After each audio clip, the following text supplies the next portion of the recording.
Today, we're going to talk about construction engineering and management. Now, what is construction engineering and management? Basically, this program is combined study of basic civil engineering and construction management courses. Graduates from this course should be knowledgeable on the fundamentals of structural and construction engineering.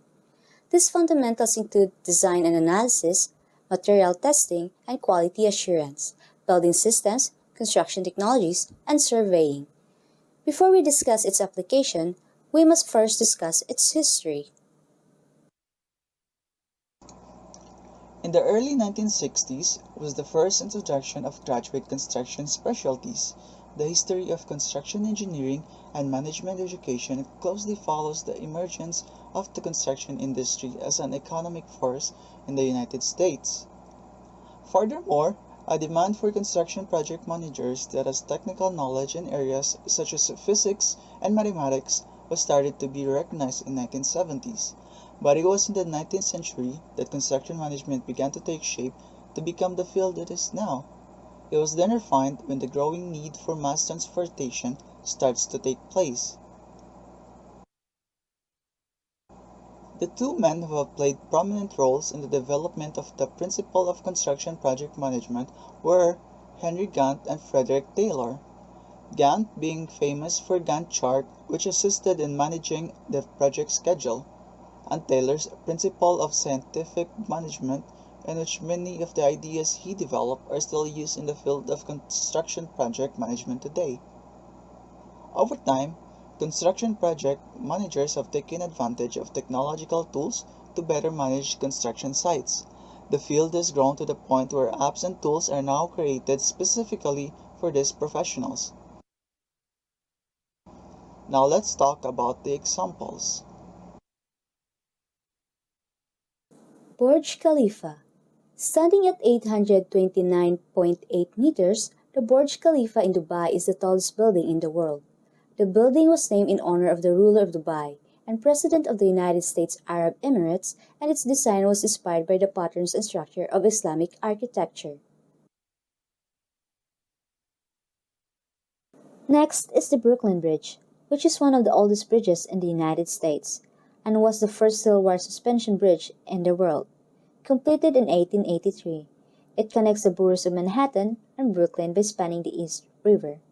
It cost $15.5 million to build and was designated as a historic landmark in 1964.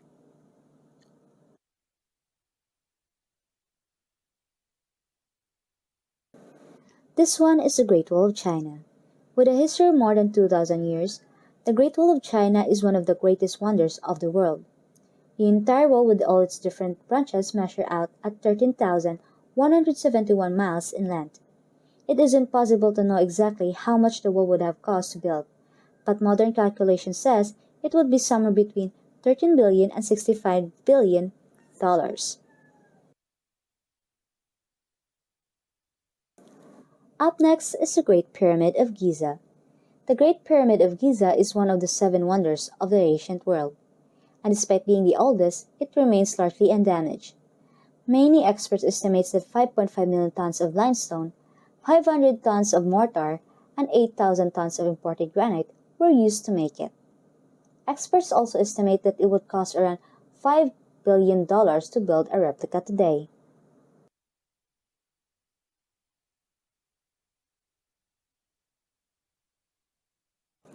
The last example, Golden Gate Bridge. The Golden Gate Bridge is considered by many to be one of the most beautiful bridges in the world. This $27 million project is a mile-long suspension bridge that spans a strait connecting the city of San Francisco to Marin County. These are only some of the examples presented. Now, let's talk about application of construction engineering and management.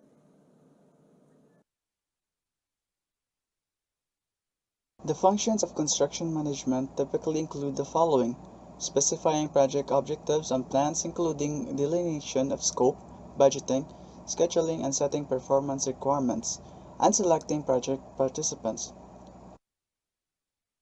The workfield for construction engineering and management. Construction engineers manage construction projects, ensuring that they are scheduled and built in accordance with the plans and specifications. These engineers typically are responsible for the design and safety of temporary structures used during construction, confer with clients and other members of the engineering team, and conduct research to determine project requirements, plan and design major civil projects such as buildings, roads, bridges, dams, water and waste management systems, and structural steel fabrication.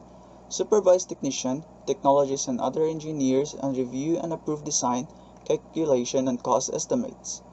Ensure construction plan meet guidelines and specifications of building codes and other regulation. These are known work field for construction engineers. Finally, let's talk about the last topic of this report, which is known infrastructures and the personality. Sydney Harbour Bridge.